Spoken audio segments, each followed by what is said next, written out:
Hola, ¿qué tal? ¿Cómo estás? Bienvenido al 17º episodio de Dev Locos. Recuerda, el podcast más loco de todo el mundo. En esta ocasión tengo un gran amigo llamado Sebastián, que, bueno, no hemos tenido la oportunidad de coincidir, pero sé que pronto lo podríamos hacer. Hola, Sebas, ¿cómo estás? Hola, ¿qué tal? ¿Cómo están? Mucho gusto. Yo muy bien, Súper. ¿y tú? Acá en Santo Domingo con mucho calor. No sé cómo está en Quito. ¿O tú estás en Quito, no? Ahorita específicamente en la Tacunga. Ah, en la Tacunga, ok. Igual. Sí, Hace frío, ¿no? Por allá. sí, mucho más frío que en Quito, creo. Genial, genial, Sebas. Oye, pues vamos a empezar con el podcast y lo primero que quiero preguntarte es, ¿quién es Sebastián Sarasti? That's a good question. Creo que no hay una buena respuesta para eso. Creo que son de esas preguntas filosóficas en las que llegas y te dicen que fue primero el huevo o la gallina. Porque si das una respuesta podrías quedar mal y si das otra también podrías quedar mal, ¿no? Tengo dos respuestas, tanto desde el punto de vista profesional y más del punto de vista personal, ¿no?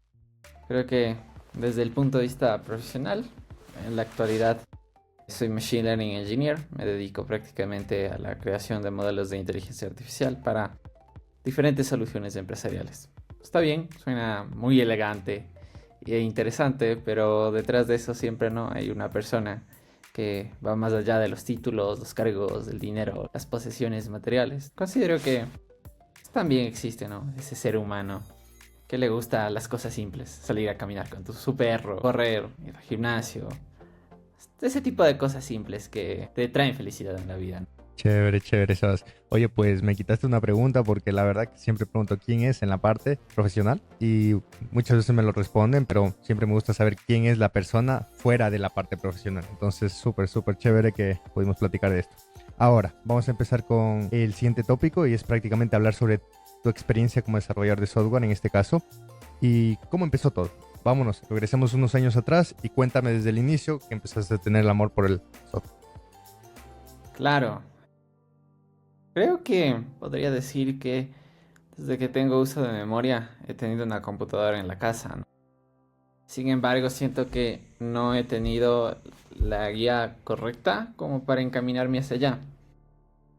En mi caso, siento que mi entorno familiar y social no me pudo dirigir hacia el punto, o cuando yo quise dirigirme a ese punto, yo fui o sea, literalmente tuve el consejo de si estudias informática vas a terminar teniendo un cyber y sacando copias. Ok, lo he escuchado mucho esto. Entonces, sí, entonces al menos creo que en Latinoamérica es el típico mito que se tiene si estudias software o cualquier cosa de esas. Entonces no me dejaron prácticamente estudiar esto.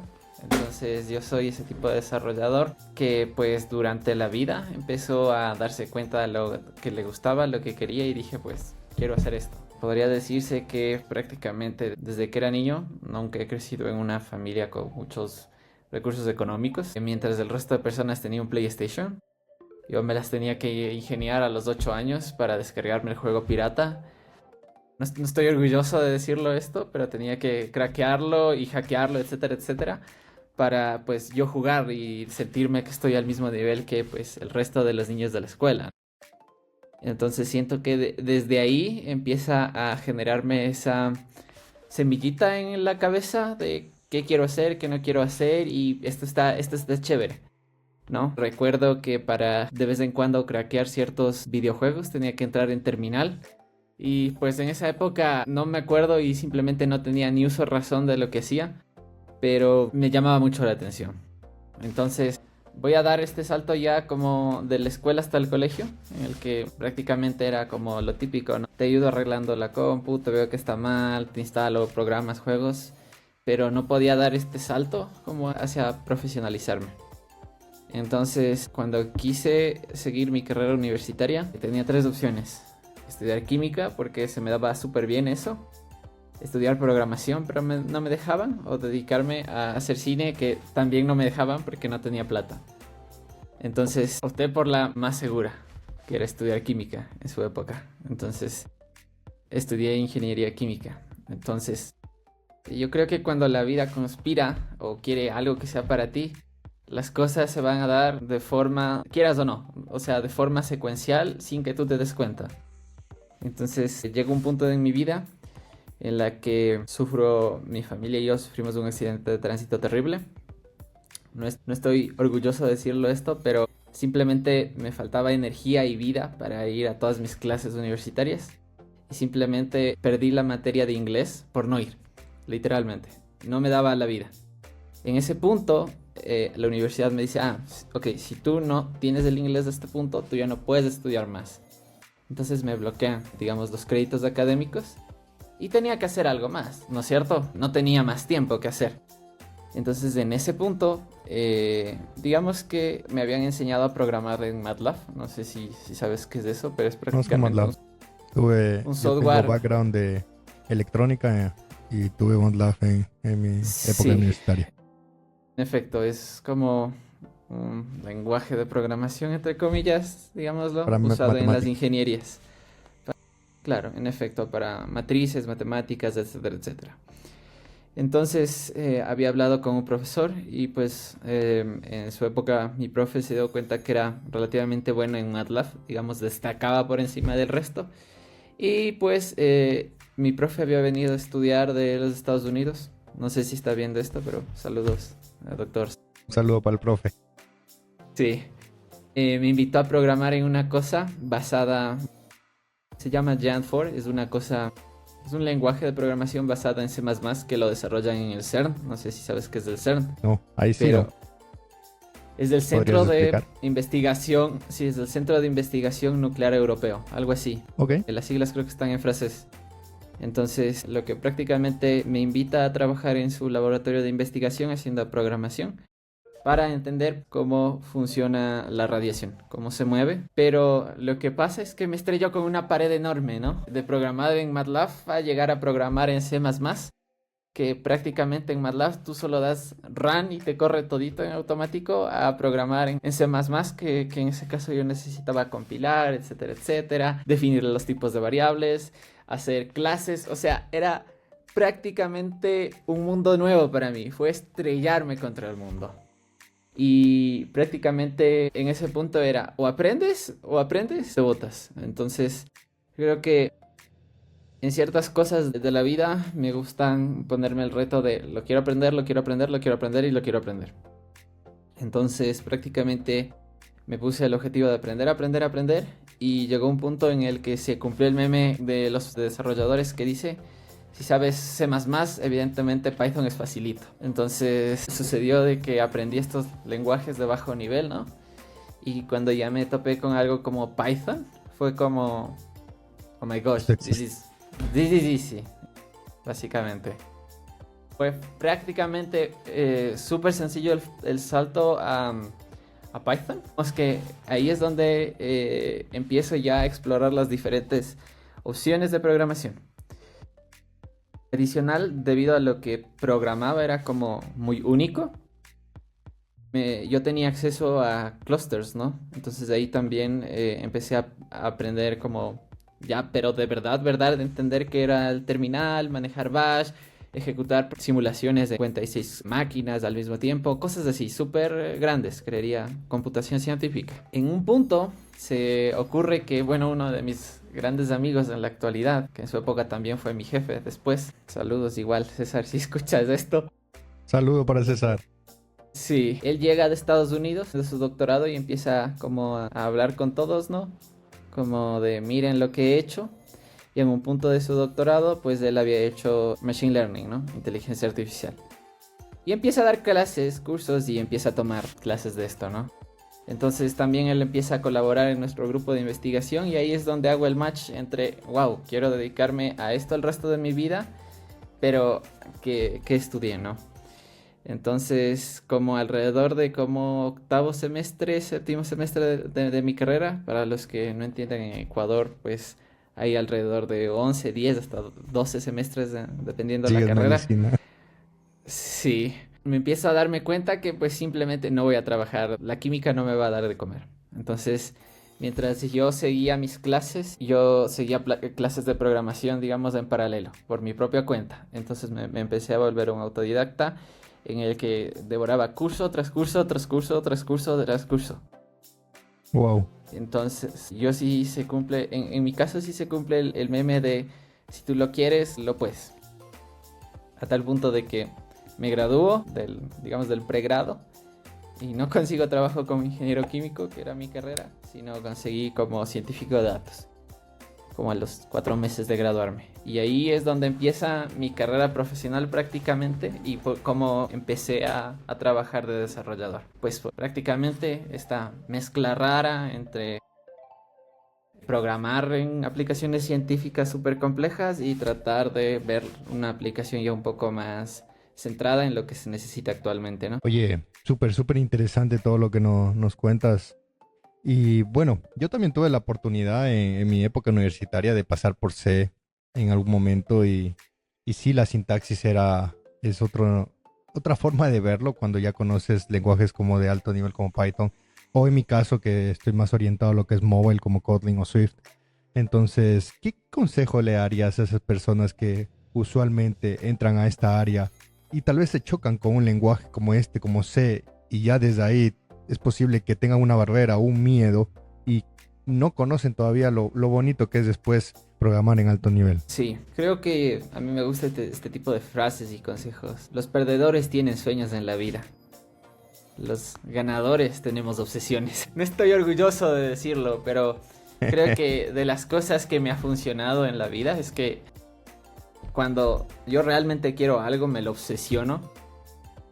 Entonces no solo estoy queriendo y deseándolo o soñándolo, sino trato de trabajar diario una tras otra, tras otra, tras otra, porque sinceramente yo no me considero una persona talentosa, pero sí me considero una persona que está ahí jode y jode y jode todos los días hasta lograrlo.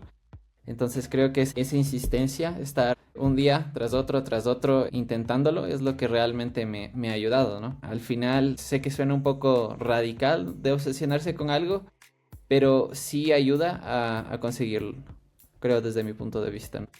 Genial, Sebas. Oye, bueno, y ya nos hablaste de ciertos lenguajes como es C, Python, y hay una pregunta que siempre la hago a todos mis invitados que me nombran este lenguaje, que es Python.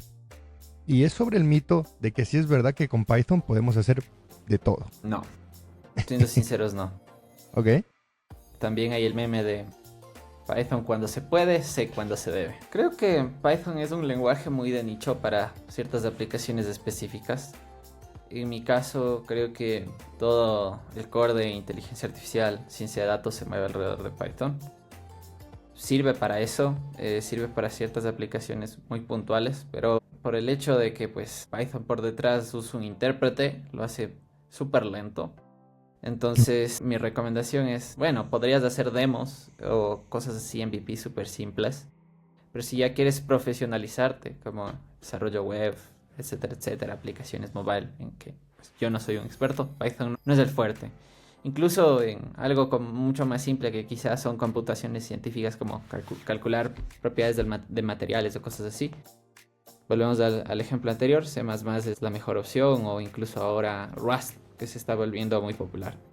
De hecho, algunas librerías o desarrolladores en la actualidad lo que se enfocan es hacer puentes entre Python, Rust o C++. Entonces la idea es, ustedes corren en Python, ¿no es cierto? Pero por detrás están ejecutando backend que es Rust. De hecho, una librería que es muy popular, por ejemplo ahora para procesar datos es Polars. Me encanta esta librería porque lo que naturalmente te toma en Python un poco más nativo, digamos así, te toma mucho tiempo, tú corres en Polars en un par de segundos, ¿no? Entonces mi respuesta es, de nuevo, Python cuando se puede, C cuando se debe. Ok. Chévere. Oye, y en base a tu experiencia, ¿nos puedes contar cómo ha sido la transición o la evolución de los lenguajes? Ya nos nombraste dos, C y Python, y al día de hoy, bueno, creo que esa es la respuesta, pero ¿cómo has ido manejando los lenguajes y a qué te dedicas hoy? Bueno, si te refieres a cómo he ido yo evolucionando, ¿a eso te Sí. refieres? ¿Cómo has ido evolucionando y probando los lenguajes a lo largo de todos estos años? Ya, bueno, he ido mutando como un Frankenstein, creo yo, o como el meme de Ben 10 que está con diferentes partes de los monstruos. No tengo un orden específico. Empecé con MATLAB, fui a C++, luego me fui a Python, luego me fui a R, he vuelto a Ok. Python, luego me fui, bueno, un poquito a Rust, aprendí lo básico de Rust, otra vez en Python. Es que Python es como que me llama mucho. Y ahorita estoy probando un poquito de HTML, CSS, Next.js en general, JavaScript, creo bueno, JavaScript podría decirlo, pero no tengo como un pattern específico. Creo que el hecho de que C++ haya sido el segundo lenguaje que aprendí me ha ayudado mucho para tratar de entender el resto de lenguajes. Suena feo y probablemente desanima a muchas personas de esto.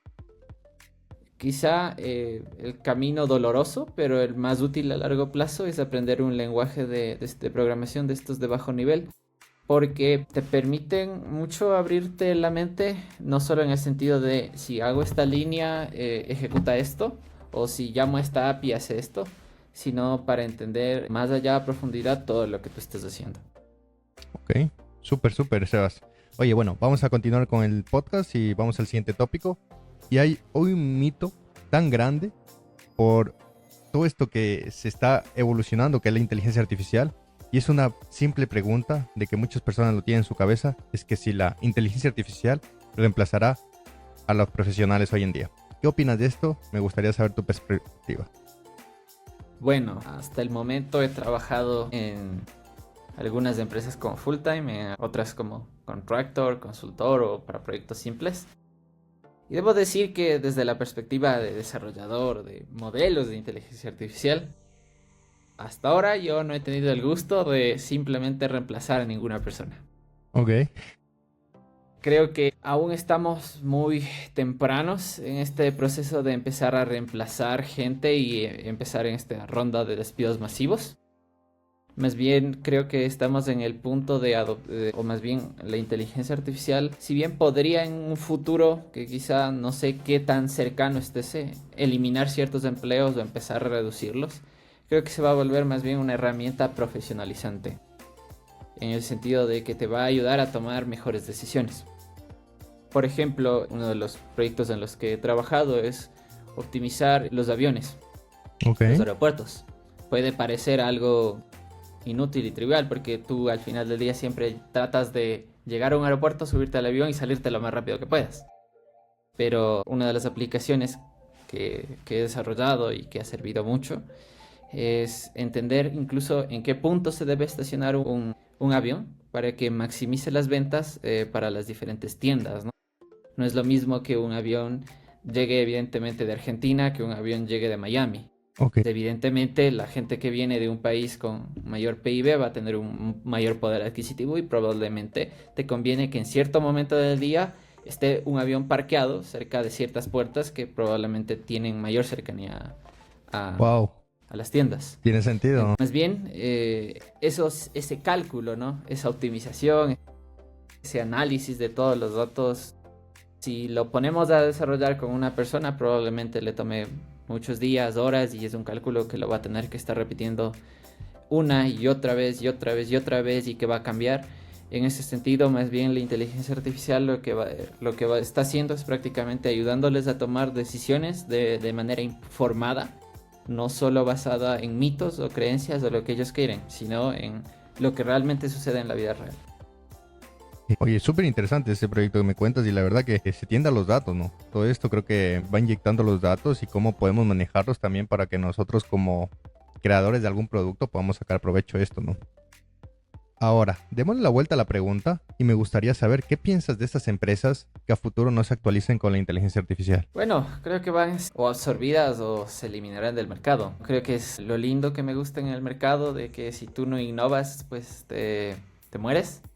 Okay. Simplemente creo que desde mi punto de vista, si tú no tienes una estrategia de manejo de datos y luego incorporar estos datos para desarrollo de inteligencia artificial de forma coherente y lógica, simplemente vas a perder competitividad en el mercado.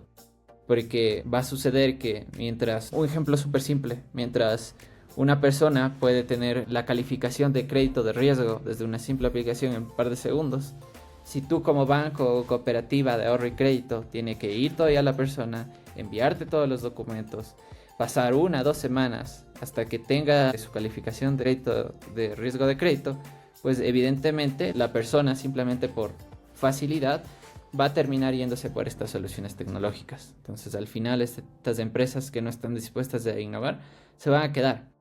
Creo que ahora podríamos hacer una analogía similar a la revolución industrial, que existe, bueno, no la sé de cabo a rabo, pero existe una analogía que dice que existen diferentes etapas de la revolución industrial.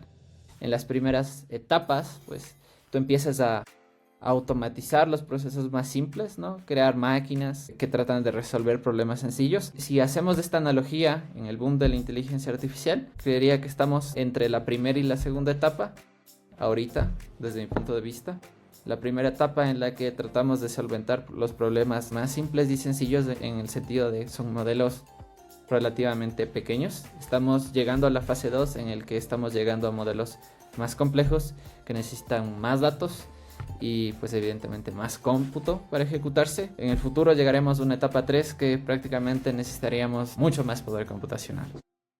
Es algo que esperaría verlo en el futuro y espero que la vida me alcance para verlo.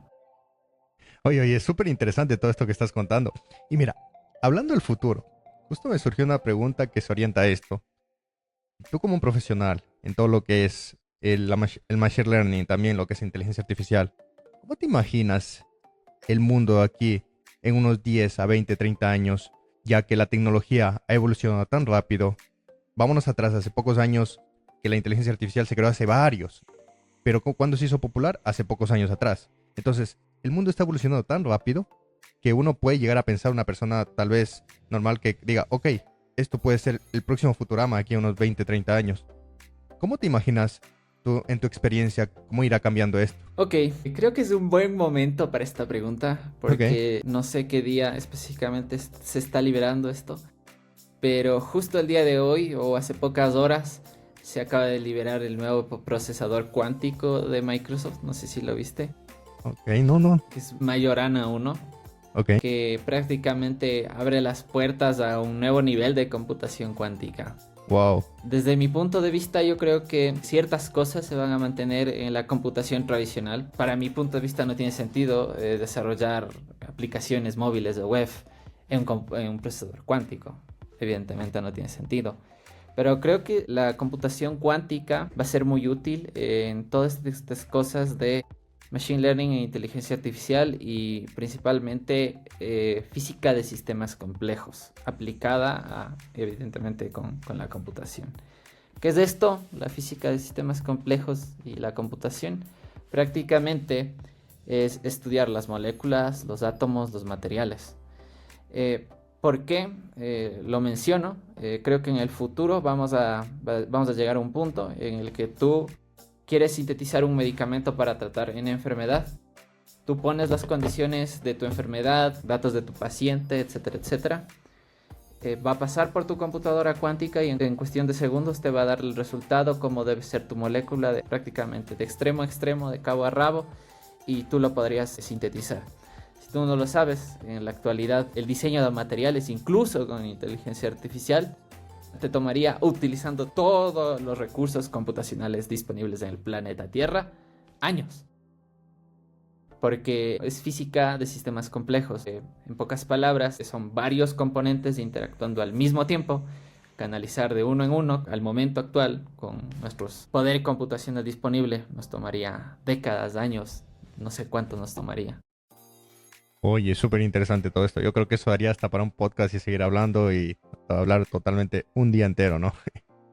Oye, Sí, vamos a ir al tema principal, que es prácticamente hablar sobre de monogramas a mixture o expert en procesamiento de lenguaje naturales. Ya nos vas a explicar un poquito qué es eso, pero lo primero que me gustaría es que nos definas qué es un lenguaje natural para la audiencia y para las personas que nos están viendo.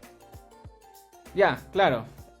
El lenguaje natural es el lenguaje de los idiomas. Ok. La forma en la que tú hablas, las oraciones. El lenguaje natural, digamos, sigue un orden específico, tiene una gramática, una sintaxis. Cada idioma obedece ciertas reglas en específico, ¿no? El español, pues, tiene las conjugaciones que sabemos, pues, para cada persona y en cada momento de los tiempos. El inglés funciona de forma diferente, ¿no? Tienes las conjugaciones para las terceras personas y para el resto, también para cada uno de sus tiempos. Se llama lenguaje natural, pues evidentemente porque lo hablamos nosotros y lo escribimos, como te digo. A diferencia de lenguajes de programación, que pues siguen otra lógica diferente. Excelente. Ahora sí, entrando en este tema de monogramas y mixtures of experts, ¿nos podrías comentar qué es esto y qué nos va a ayudar aquí al futuro? Claro, estas cosas del procesamiento del lenguaje natural durante los últimos año y medio o dos se ha vuelto muy popular, principalmente por una cosa que todo el mundo lo sabemos, creo yo, que se llama ChatGPT. Ok. Pero muchas de las personas no están conscientes de todo el esfuerzo que se ha hecho históricamente para llegar a este punto, ni también toda la complejidad técnica que implica llegar hasta este punto en el que nos encontramos. Me ha pasado que, y es una de las cosas que más aborrezco a veces y que más me hace enojar, es que dicen, soy experto en inteligencia artificial porque estoy usando la API de ChatGPT o su LLM de confianza y estoy conectándome a un frontend, cualquier cosa, o haciendo imágenes. Pero eso no es realmente hacer inteligencia artificial, eso solo es usar un producto de inteligencia artificial. La única diferencia es que tú estás usando la API y no la interfaz gráfica.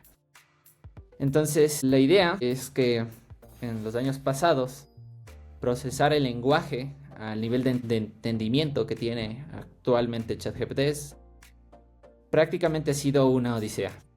Y yo aquí siempre llega la pregunta que me gusta hacer. ¿Tú cómo definirías matemáticamente todas las palabras en español? ¿Se te ocurre una forma? Entonces, debido a esto, ChatGPT o en general las diferentes personas, grupos de investigación y empresas que han estado en el desarrollo del entendimiento del lenguaje natural merecen su reconocimiento desde mi punto de vista, porque son varias ideas e inspiraciones que permiten que ahora en la actualidad estemos incluso dejando de usar Google para usar este tipo de inteligencias artificiales. Los monogramas son simplemente palabras, prácticamente, pero una forma más elegante de decirlo. Son simplemente palabras que están hechas por una sola palabra. Y la idea es que cuando tú quieres procesar un texto, por ejemplo, tú podrías incluso usar solo monogramas para hacer cierto tipo de tareas. Te pongo un ejemplo súper simple. Imagina tú tienes una aplicación, empiezas a recibir comentarios en la Play Store, en el App Store o donde tú quieras. Y tú quieres analizar cuánta negatividad o positividad tienes del feedback de tus usuarios. ¿Cómo lo harías? Tal vez extrayendo todos los comentarios con alguna API y integrándolo hoy en día con una AI que nos ayude a poder en efecto, procesar pero eso. mi pregunta debía ser sin usar las herramientas actuales. Ok, ahí sí. Claro. Algoritmos.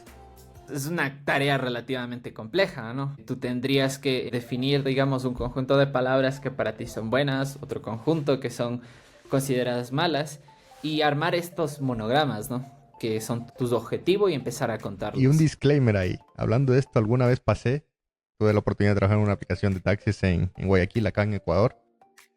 Y de verdad que nosotros teníamos control del chat entre el conductor y el taxista, ¿no? Entonces, perdón, entre el conductor y el usuario. Entonces, para nosotros, literalmente lo que nos estás diciendo ahorita, para nosotros filtrar malas palabras, creábamos una lista en un backend en donde si el texto que se enviaba contenía esta palabra, perdón, nos lanzaba un warning o le lanzaba un warning al conductor o al usuario. No creo que es lo más eficiente, pero en un momento se hizo así, ¿no? En efecto. Lo que luego sucedió es que cuando tú empiezas a analizar las estructuras del lenguaje, lo que sucede es que no es suficiente con un monograma. Lo que sucede es que a veces una palabra por sí sola no tiene suficiente sentido, incluso para ofender a alguien. Porque incluso el artículo el, a, los, las no tiene sentido acompañado de algo más. Entonces incluso tu aplicación estaba un poco rota porque con tus palabras simples cubría cierto punto o más bien ciertas expresiones del lenguaje, pero no todas. Ahí nos vamos al contexto entonces. En efecto, entonces lo que sucede es que conforme el procesamiento del lenguaje y también las capacidades computacionales empiezan a incrementar, lo que sucede es que se sigue esta idea de tratar de darle un poco más de longitud a lo que vamos a analizar. Pasamos de un monograma a algo llamado un bigrama, Ok. que simplemente es 2 palabras. ¿Y qué pasa si las 2 palabras no son suficientes? Nos vamos a un trigrama y n-grama que tú le quieras poner. Ahora, a pesar de que tú puedes analizar en función del número de palabras, lo que sucede es que una misma palabra puede tener diferentes conjugaciones y dependiendo los datos con los que tú dispongas, tú podrías estar sesgado hacia un cierto comportamiento o hacia otro. Tú, por ejemplo, podrías tener textos recolectados de libros de fantasía, pero capaz de eso no te va a funcionar en libros, por ejemplo, de crimen y acción, aventura. Porque evidentemente la fantasía muchas veces va a ser un poco más soft, un poco más friendly, ¿no? Entonces es más difícil que tú encuentres un vocabulario un poco más soez y agresivo.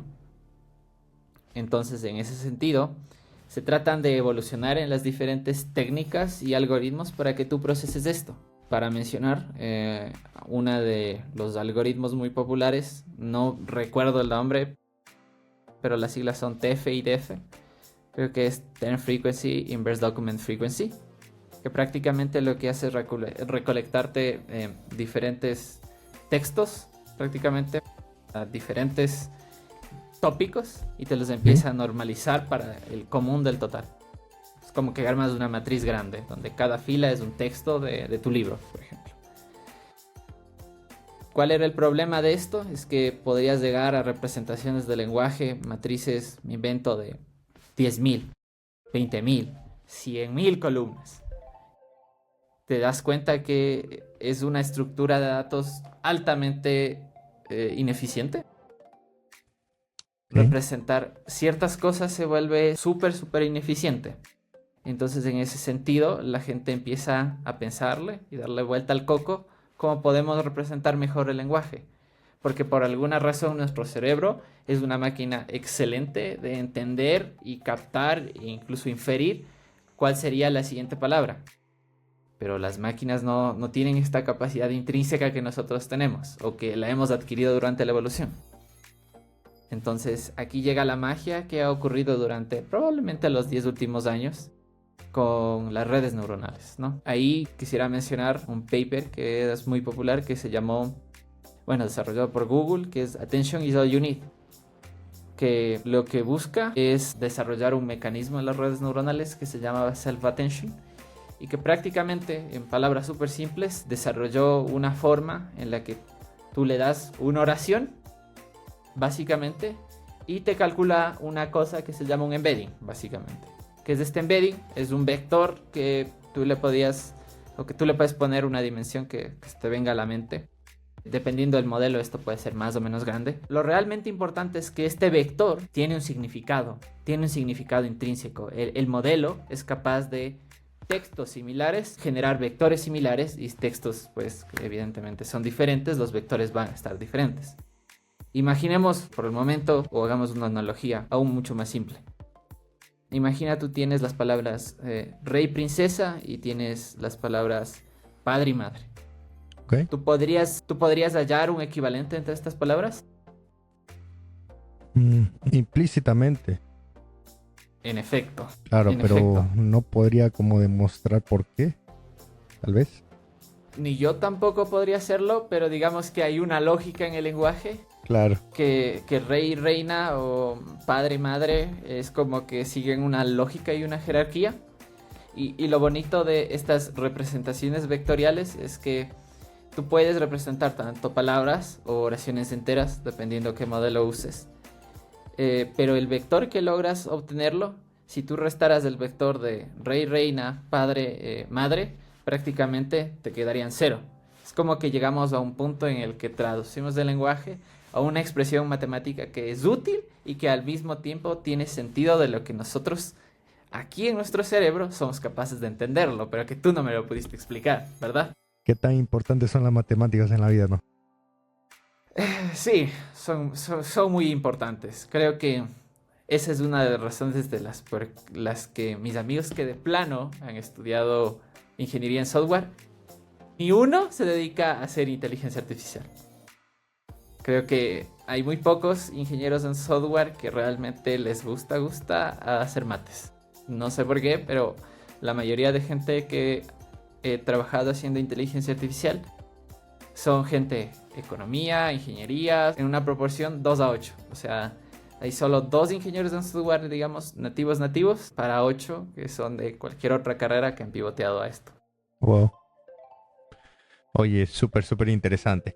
Y mira, me surge otra pregunta que fue al principio de lo que estuvimos ahorita hablando, ¿no? Que me dijiste es que en algunas ocasiones te molesta el tema de AI Engineer solo por conectarnos a una API, ¿ok? Y mostrarlo en un front. Ahora, mi pregunta es, ¿qué ocurre con estas personas? Y me gustaría saber tu perspectiva, que hoy en día tienen un rol como prompt engineer.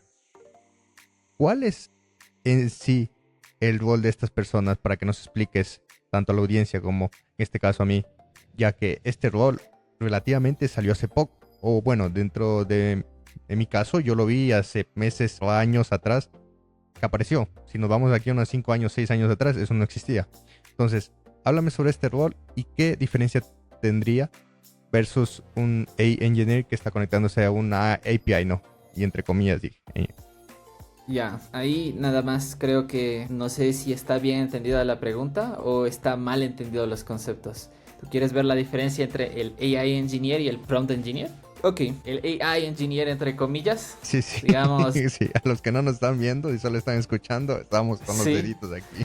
sí, el AI Engineer entre comillas, para mi punto de vista, es este tipo de persona que pues en un punto de su vida está forzada a usar alguno de estos productos de inteligencia artificial que ya son prácticamente de bajo nivel, que se resume a usted ingrese un input y díganos qué quiere, prácticamente. Ok. Más de allá, como tal, para mí este tipo de personas son más desarrolladores de software tradicionales que pues necesitan conectar un servicio, así como se necesita conectar una pasarela de pagos, un facturador. Digamos que la inteligencia artificial es un servicio más que va a permitir desarrollar cierto tipo de cosas. El prompt engineer para mí es un rol totalmente diferente y que quizás se puede mal entender y confundir con este AI engineer entre comillas, porque el prompt engineer en su época, no sé si quizá en la actualidad y en el futuro, más bien en el futuro tenga un papel muy importante, Ok. pero el prompt engineer lo que hace prácticamente es definir un texto y en base a este texto obtener el mejor comportamiento de un modelo, ya sea un modelo de lenguaje o un modelo de difusión, que son los que te generan imágenes. ¿Por qué es un reto o por qué son importantes estos tipos de roles? Lo que se vio y lo que se sigue viendo en ciertos artículos de investigación de inteligencia artificial es que por alguna razón, vuelvo al punto de que cuando nosotros hablamos de lenguaje no entendemos. Si nosotros usamos ciertas expresiones en los modelos de inteligencia artificial, resulta que rinden mejor. Por ejemplo, si tú le escribes ciertas cosas como el let's think it step by step, se dieron cuenta que el prácticamente pensaba mejor y se ponía entre comillas a razonar. Hay ciertas palabras claves que hace que ciertas neuronas en estas redes neuronales artificiales se activen de una forma diferente y tengas tú un resultado más pulido. Ok. Entonces, lo que he visto es que debido a que esto tomaba mucho tiempo, en la actualidad se tienen modelos propios de inteligencia artificial, digamos, que están actuando en bucle, en un loop. Prueban un texto, lo modifican, ven, evalúan qué tan bueno fue el resultado y sigue un loop iterativo. No sé, por eso fue lo que expresé al principio, que no sé si a largo plazo el rol de prompt engineer se va a mantener. Porque de hecho el prompt engineer era muy valioso hace un año o un año y medio porque salieron las primeras versiones de estos modelos de generación de imagen. Y tú podías poner la misma oración cambiada una sola palabra. Me invento, te salía Elon Musk perfectamente dibujado encima del traje de Iron Man. Pero si tú cambiabas una pequeña palabra, te Se salía rompía. un desastre, en efecto. Entonces, los prompt engineers, siento que en su época lo desarrollaron perfectamente, funcionó, pero ahora en la actualidad mucho de eso, o sea, digamos, es como que tienes un backend por detrás que traduce tu petición a un lenguaje más entendible para el modelo, con el objetivo de que te dé la mejor imagen posible. En un punto traté de desarrollar mi propia startup alrededor de LLMs cuando era ChatGPT 3.5, no ahora que ya vamos a llegar a la versión 5. Y una de las cosas interesantes o las que te encuentras cuando tú desarrollas chatbots es una cosa que se llama prompt injection. No sé si tú sabes qué es eso. No, a ver. El prompt injection es cuando alguien te escribe algún texto malicioso para simplemente molestarte y que tu factura de ChatGPT o el LLM que lo estés usando sea infinito.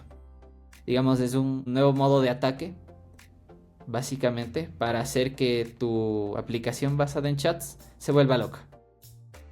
Entonces, en este tipo de aplicaciones, aún creo que los prompt engineers son muy importantes, porque tú al principio, tú puedes cambiar o modificar ciertas cosas, y a pesar de que el LLM tenga ciertas reglas, tú le puedas poner ciertas, digamos, como que bypasses. A veces el LLM se puede, o el modelo que tú estés usando, se puede alocar con ciertas palabras y pues darte un resultado que tú no quieres, ¿no? Y evidentemente si es tu aplicación o estás desarrollando para cierta empresa, vas a quedar mal y nadie quiere eso. Súper, súper, Sebas. Oye, y bueno, hablando de este tema de la inteligencia y de los modelos, recuerdo que hace un año y medio más de un año y medio que ya empecé a dar charlas, pero a principios del 2024 tuve la oportunidad de estar en algunos países dando algunas conferencias y siempre era orientado en algunas ocasiones para el AI de lo que está en el momento. OpenAI, claramente ligado con lo que es mobile. Después Gemini y con otros, tal vez LLMs como Llama, entre otros que salieron, ¿no? Y siempre les decía, acuérdense que van a ir saliendo más. Y en su momento nos salía Apple, nos salía Amazon, nos salía entre otros con su inteligencia artificial. Hoy en día ya estamos viendo con la salida de DeepSeek, que fue un LLM así random que salió de la nada y pudo ir pequeñas cosas de mucho tiempo. Y hoy, a fecha de hoy, que hoy para los que nos están viendo estamos grabando esto un 20 de febrero, Elon Musk, hablando justamente él, del dueño de X, lanzó Grok, otro LLM desarrollado por ellos. Entonces, ¿qué piensas de esto? Que van a ir saliendo poco a poco, la demanda va a crecer altamente y va a llegar a un punto en que esto, bueno, ya con DeepSeek lo vimos que es totalmente tal vez gratis integrarlo en nuestros productos, pero ¿a qué crees que llegue esto? Porque hubo un rey en su momento que fue OpenAI, pero yo creo que eso ya se está expandiendo, ¿no? ¿Qué piensas de esto? No sé si conoces o sabes quién es Alexander Torrenegra.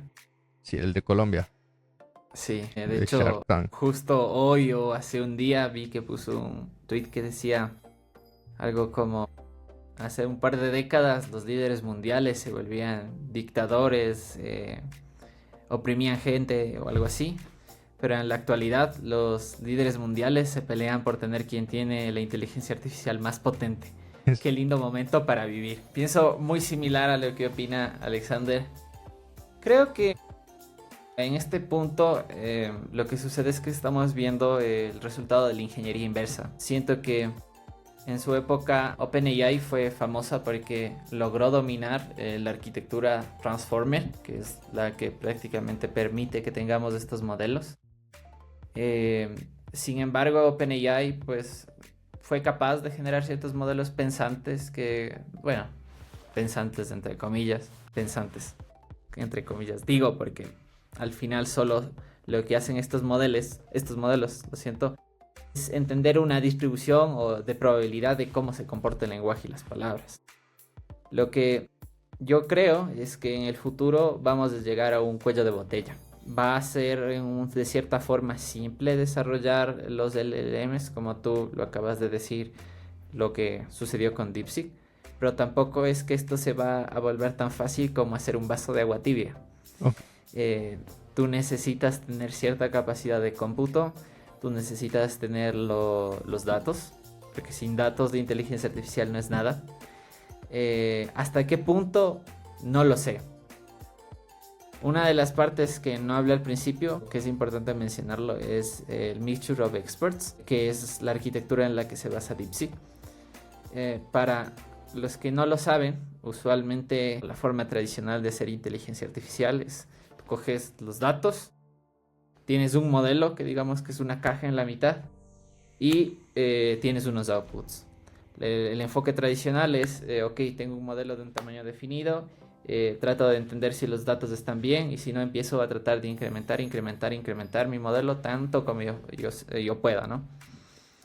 La idea es que DeepSeek incrementa el tamaño de este modelo, pero en vez de hacerlo todo totalmente grande, genera ciertos, digamos, ciertos pedacitos del modelo que se van prendiendo en función de lo que tú quieres. Y eso es lo que se llama arquitectura de expertos, mixture of experts, mezcla de expertos.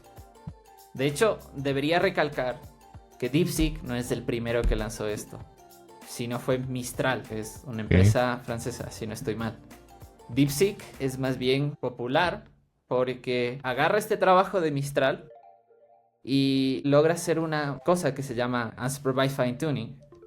Ya, no te podría dar más detalle al contexto de pues cómo lo entrenaron, porque evidentemente no trabajo en DeepSeek. Está el paper, ustedes lo pueden ver, pero lo que usualmente se hacía o lo que se hace es tú coges el lenguaje, ¿no es cierto? Tratas de entrenar de alguna forma como predecir la siguiente palabra, prácticamente. Tienes una oración, predices la siguiente y luego tratas de como hacer una cosa que se llama fine tuning, o que es un refinamiento. Que si tú le das una pregunta, te responda de esta forma. Lo que entiendo que hace DeepSeek relativamente popular es que prácticamente los ingenieros de DeepSeek, por sus restricciones de tarjetas gráficas, tuvieron que bajarse un nivel más abajo de CUDA. Si no estoy mal, creo que prácticamente programaron en ensamblador o algo así. Sí, sí. O sea, tuvieron Sí. esos años para hacerlo. Sí, y encima de eso trataron de como fine-tunear el modelo con operaciones o cosas que son relativamente simples. Por ejemplo, tú podrías, que esto que te digo, unsupervised, que en vez de que alguien que esté viendo que tu modelo responda de esta forma, tú podrías hacerle preguntas simples y que tú las puedes comprobar con otra máquina, ¿no? Como, créame una función en Python que te haga el Hello World, ¿no es cierto? Ok. Tú eso podrías comprobarlo con un simple script. Y si el script cumple lo que tú quieres, podrías empezar a fine-tunearlo. Entonces, de esa forma, el LLM. DeepSeek sigue un approach muy similar. Entonces, logra que con muchos menos recursos, prácticamente se logre entrenar un modelo mucho más simple.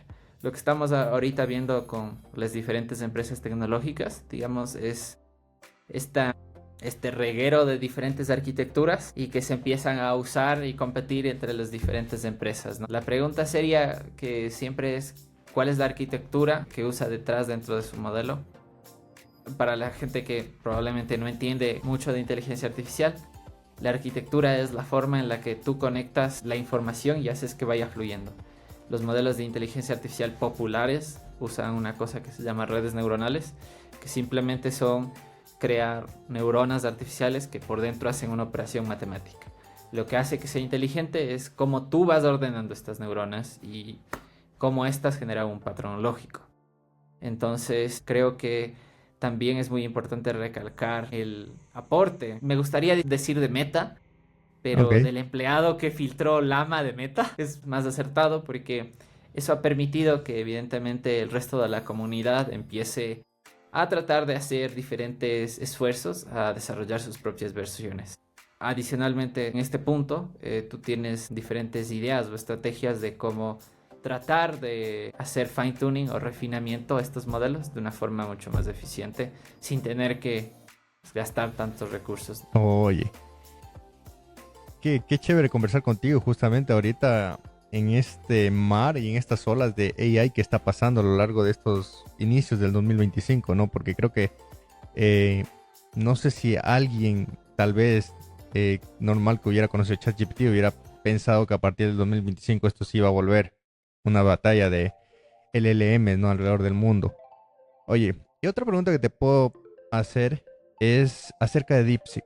También corre el rumor que lo hicieron pocas personas, ¿no? O sea, que fue una startup de pocas personas y que no reinventaron la rueda, ¿no? Ellos, como tú creo que lo explicaste anteriormente, tomaron de Mistral, tomaron cosas de OpenAI e hicieron un mejor producto. ¿Crees que esto afecte a la creación del LLMs a futuro, ya que va a existir mucha más competencia? ¿Y qué crees que pase con OpenAI hoy en día, con lo que pasó con todo esto que ellos dijeron que gastaron bastante dinero, bastante investigación, y una empresa de la nada dijo que esto es tan fácil como hacer esto y ya? Ok, buena pregunta. No quiero desmeritar a DeepSeek. Evidentemente hizo algo muy importante. Pero para mí, desde el punto de vista de OpenAI le lleva carrera de inteligencia artificial años a DeepSeek. Ok. Desde mi punto de vista, evidentemente DeepSeek también se la trabajaron, se la sudaron. Ahora, para mi punto de vista, OpenAI no va a perder importancia. Porque lo que vemos que OpenAI logró no es nada más que la suma de diferentes esfuerzos a lo largo del tiempo. Pero la pregunta aquí llega correcta. ¿Tú crees que toda esa experiencia adquirida durante a lo largo del tiempo es equivalente a la experiencia adquirida en DeepSeek? OpenAI es famoso por otros modelos. DALL-E. OpenAI fue, digamos, de los precursores de la multimodalidad. Todo ese bagaje de ingenieros y conocimiento siento que es mucho más importante para dar un salto a futuro. Como tú sabes, en la actualidad DeepSeek es relativamente más barato, evidentemente. No te lo digo que no. Pero aún si sigues necesitando muchísimos recursos computacionales, ¿no? No es como que tú puedes hostear un LLM, una tarjeta gráfica común y corriente. Yo creo que más bien, no sé si necesariamente OpenAI, pero la empresa que logre realmente modelar el lenguaje de otra forma que no sea usar tantos recursos computacionales como se lo usa en la actualidad, esa empresa va a marcar el mercado en 10 años. No sé si OpenAI tenga ya ideas de esto, pero a lo que también debería mencionar es que los LLM solo son una partecita así de inteligencia artificial, muy chiquita para la gente que no nos está viendo. Entonces, aún faltan muchas áreas que deben ser explotadas y exploradas, y que si bien este conocimiento ha sido útil, pues tocaría ver. Definitivamente yo me quedo con la idea de que DeepSeek es interesante por el hecho de, ok, podemos optimizar mucho mejor esta cosa, pero ¿qué pasa más allá, no? ¿Serán capaces de dar un gran salto tecnológico? Es decir, de generar nuevo conocimiento. Es esa pregunta que me llega a la mente, porque evidentemente tiene su mérito generar algo, pero tampoco es que ha sido un producto ya como que, wow, que cambiaron y fue lo que rompió el mercado, ¿no? En el sentido de que en su época lo hizo OpenAI. Wow, wow. Chévere, chévere, Sebas, conversar contigo durante más de media hora sobre AI y aprender un poco también.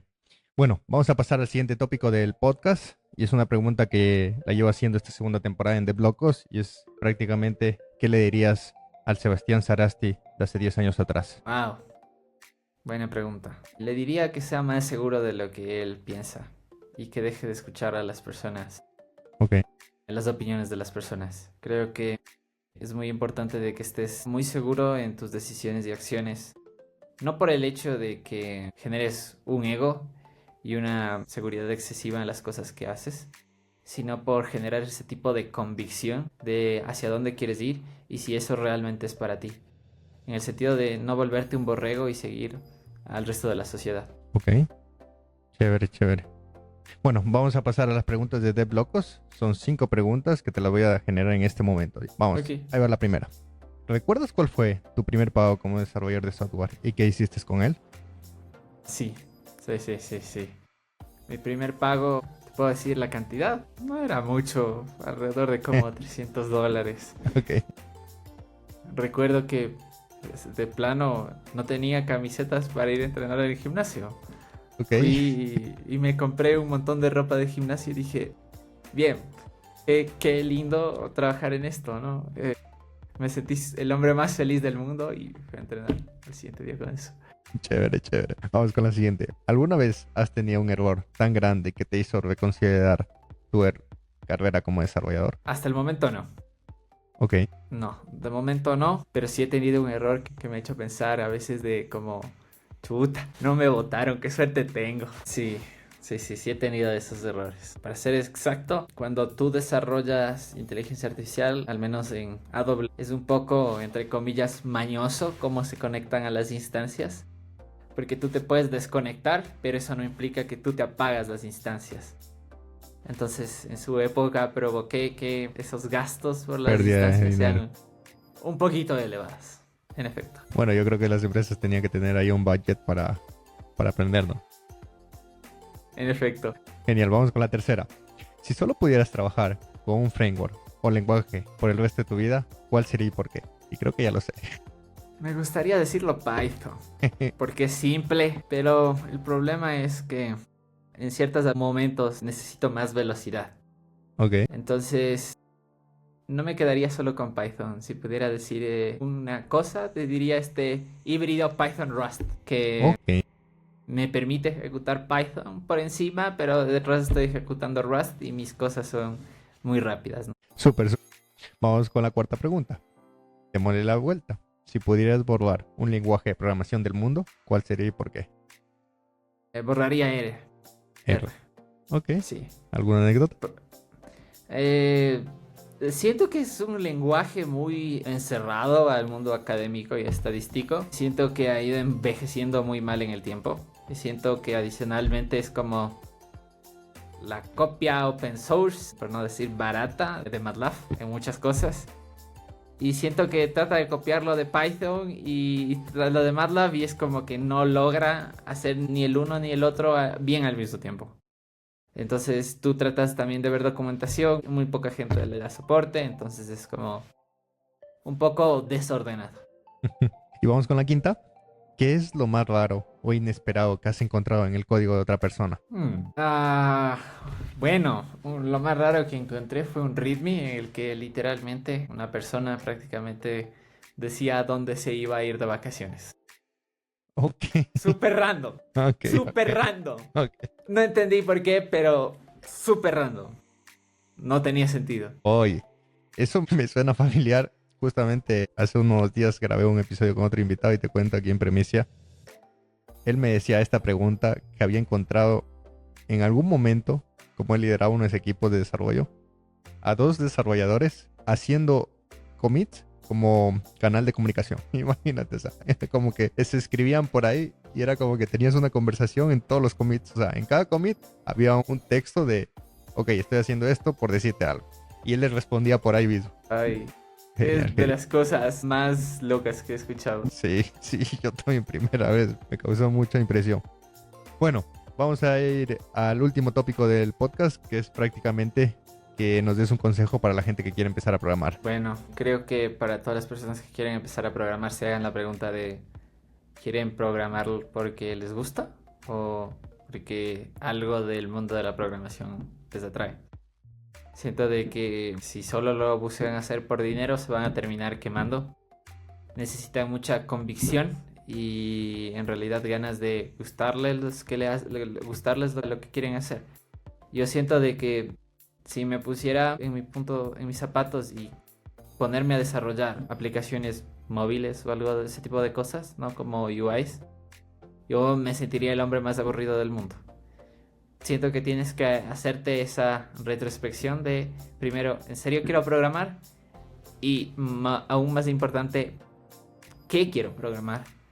Que tienes un abanico grande de opciones de las que puedes programar y cada una es una cosa diferente.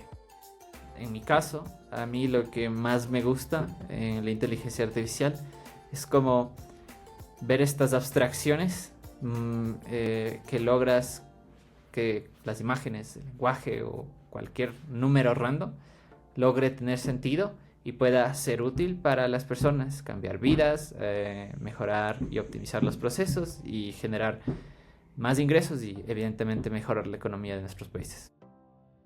Ok, súper, súper, Sebas. Oye, de verdad, muchísimas gracias por tu tiempo y por haber estado en el 17º episodio de la segunda temporada de Deblocos. Por último, quiero preguntarte tus redes sociales o dónde la gente te puede contactar. Claro, me pueden seguir en LinkedIn, me encuentro como Sebastián Sarasti, también uso X, creo que X es la red social del programador. Siento que LinkedIn es muy profesional, pero en X es como el lugar ahí un poco... Más liberal. no tan liberal, pero evidentemente de vez en cuando algo como esta arquitectura, busco un desarrollador o qué opinan de esto, ¿no? Es como un poco más face to face, digamos. Súper, súper, Sebas. Oye, bueno, reitero el agradecimiento por haber estado en el 17º episodio de Deblocos. Y bueno, para la audiencia, nos vemos en el próximo capítulo. Muchísimas gracias. Hasta luego. Bye. Chao. Chao.